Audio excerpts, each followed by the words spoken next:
mày ba lùn nào mà lên thì kí là lùn nào mà mày ban được cái anh đâu đảm bảo chứ mấy người lùn nào đấy à rồi mà hôm qua ban áo say nhận này chưa ta chỗ gì ít tụi lùn sao mà chị ta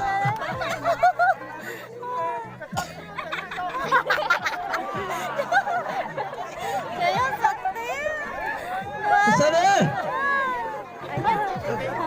sao cả nào có tàng luôn vậy gì là sao ai nói được ban áo đồ tiêu lẻ ban áo chỉ đồ lông lẻ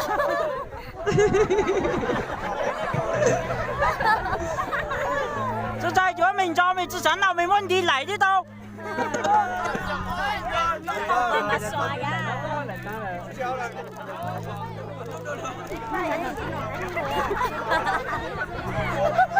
nói là cả tắc kiến chứ mà hả này sao đây喂就咪不愛就你笑來咯卡卡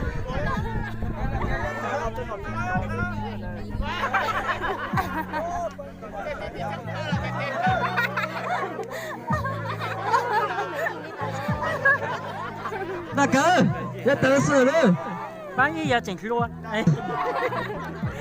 大哥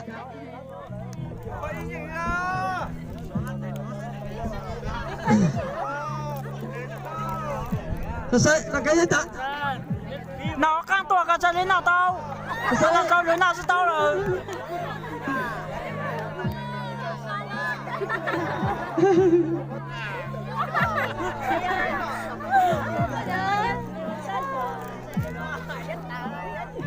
Đại ca.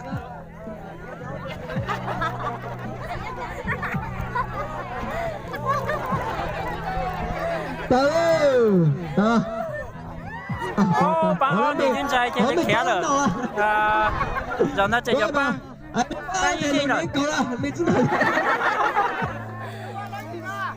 Bậy gì à? Ba để tôi ở trên. Ba gì hãnh cơ đây. Lo rồi, nghe này. Ba để, đây này nó cô à, mình chỉ hiểu nó là gì?